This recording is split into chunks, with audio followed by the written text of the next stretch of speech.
Ya Rab, Ya Rab, Ya Rab, in kuntu masjunan aw maqtulan dinik wa syari'atik wa aqidatik. Amin. In kuntu masjunan aw maqtulan fardini ya Rab, fardini ya Rab.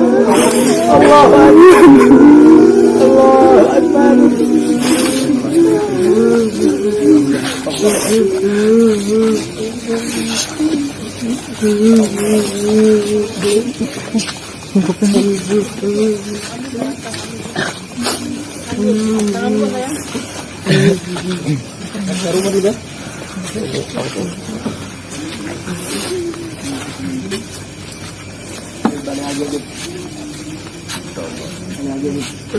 Orang baca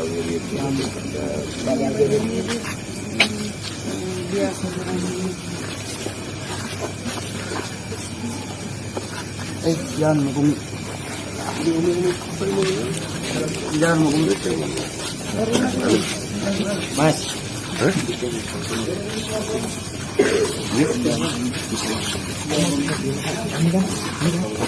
Di dekat.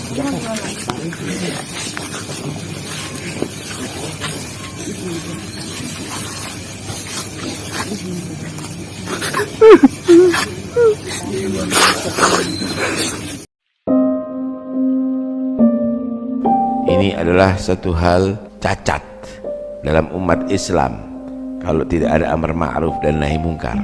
Bangunan ini yang retak kalau tidak segera ditempel akan semakin membesar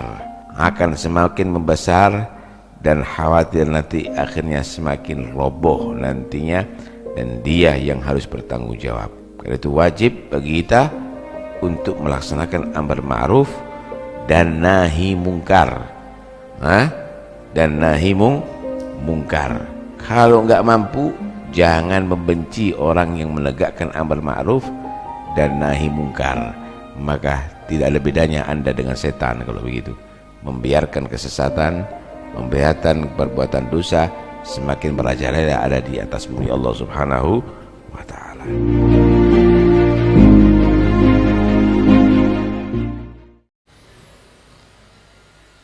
Ya sakinah sahra alimni buka. Wahai orang yang tinggal di atas gurun pasir, ajari aku bagaimana menangis. Wa zikruka ansani jami'al masaib. Setiap aku mengingatmu wahai Nabi, semua musibah terasa ringan. Idza kunta anni fit turabi maghibah. Kalau seumpama engkau sekarang berada di bawah tanah, aku tidak bisa melihatmu. Fama anta an qalbil hazini. Engkau wahai ayah, walaupun aku tidak melihatnya, tapi engkau selalu dalam hatiku, tidak pernah terlewatkan. Di saat itulah beliau berkata kepada Imam Ali, wahai Ali, semalam ayahku telah datang kepadaku dan dia berkata padaku, wahai Fatimah, sudah lama aku tidak berjumpa denganmu, sudah lama aku tidak memelukmu. Hari ini adalah waktunya engkau kembali kepadaku dan aku mau memelukmu. Maka Sayyidina Ali meneteskan air mata dan dia berkata begini kepadanya, wahai Fatimah, tolong kalau engkau nanti berjumpa dengan ayahmu, maka sampaikan 3 pesanku ini. Pesan yang pertama, sampaikan salamku kepadanya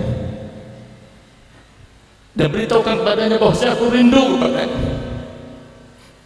Pesan kedua, kalau engkau tidak rindu kepadaku, kalau engkau tidak puas kepadaku, karena aku adalah seorang yang miskin tidak punya, jangan kau adukan kepada ayah.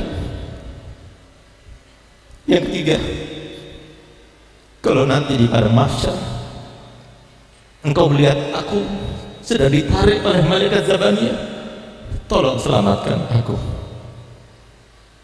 Maka kemudian oleh Sayyidatina Fatimah dipeluknya Imam Ali. Maka gantian Imam Ali diperdengarkan suaranya, Dan saya berkata, kalau begitu ya Ali, aku juga berpesan padamu 3 hal. Kalau nanti aku meninggal dunia, engkau yang mengandikan aku sendiri, engkau yang mengkafani aku sendiri, dan engkau yang menguburkan aku sendiri. Nanti kalau aku meninggal dunia, ingatlah setiap orang yang dalam keadaan asing, tidak ada keluarga. Ingatlah para yatim piatu. Ingatlah mereka yang masih muda-muda itu yang perlu kasih sayang. Ingatlah mereka, sebagaimana engkau akan mengingatku nanti setelah aku meninggal. Yang ketiga, ketika engkau menguburkan aku, ambillah tasku ini. Di dalam tas itu ada sebuah secari kertas. Letakkan dalam kafanku, makamkan aku bersamanya. Sehingga Imam Ali berkata, apa yang tertulis dalam kertas itu wahai Fatimah? Rahasia, demi Allah aku mohon kepadamu, beritahukan kepadaku. Apa yang tertulis dalam kertas itu wahai Fatimah? Di saat itulah Sayyidah Fatimah bercerita, dulu waktu ayahku datang kepadaku dan memberitahukan bahwasanya engkau meminangku, dia berkata kepadaku begini, wahai Fatimah, apakah kau ridho kalau seumpama Ali bin Abi Thalib dia datang meminangmu dengan 400 dirham? Aku katakan pada ayahku, raditu aliyan wala amr walam ardo bil mahar. Aku ridho dengan Ali, tak bekerja itu adalah mahar. Sekeras aku cuma maharnya 400 dirham, aku tidak ridho Rasulullah.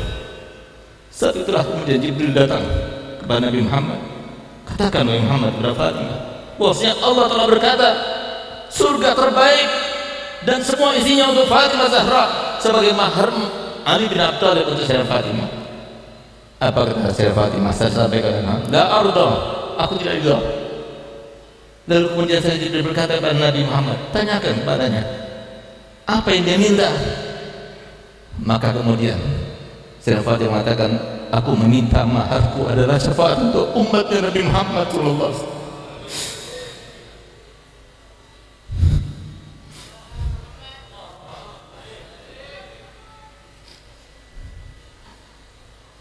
Sayyidina Nabi SAW berkata, kenapa kau minta itu wahai Fatimah? Ya Rasulullah, aku minta syafaat daripada umatmu karena itulah yang kau pikirkan setiap hari, setiap saat, setiap waktu. Sehingga kalau aku minta supaya aku diberikan syafaat untuk umatmu, berarti aku telah menyenangkanmu dan aku sebagai anak telah berbakti kepadamu. Di saat itulah kemudian Jibril datang membawa kertas, dan di dalam kertas itulah itu yang nanti aku akan bawa, itu nanti akan aku bawa di padang mahsyar. Aku akan berkata kepada Allah Ta'ala, ini mahar ya Allah, berikan syafaat seluruh umat Nabi Muhammad.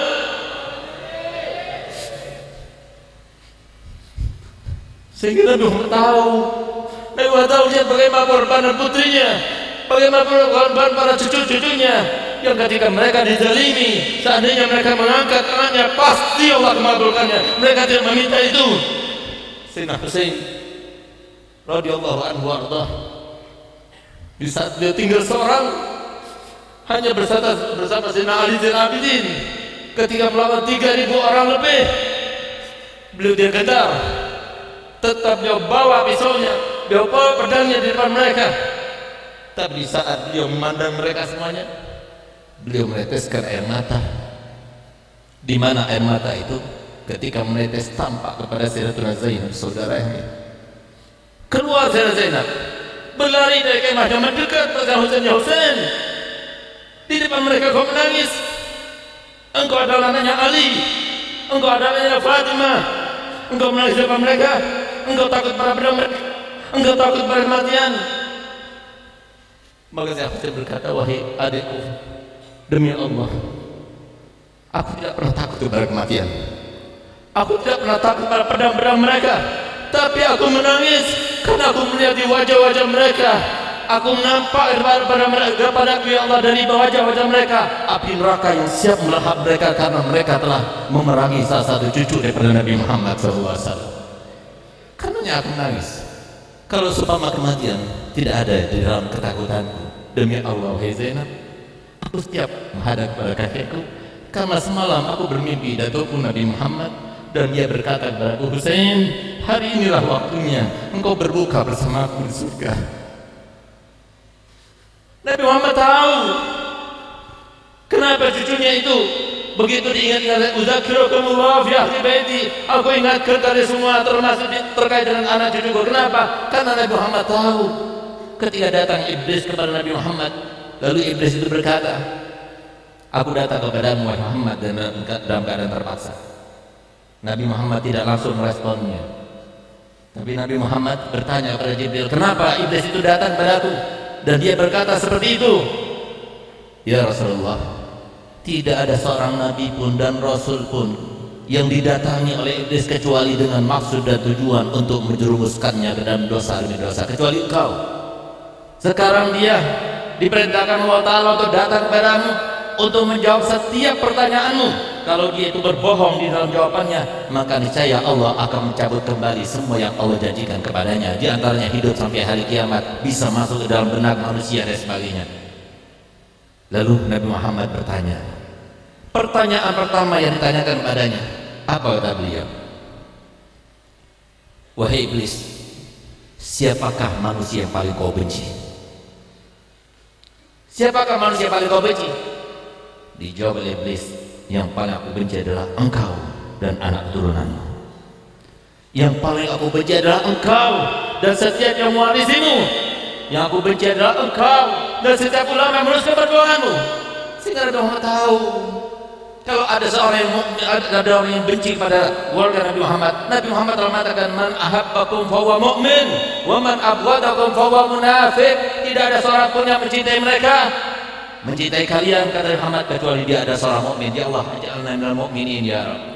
Dan tidak ada seorang pun yang benci kepada kalian kecuali dia ada seorang munafik. Kenapa Nabi SAW demikian?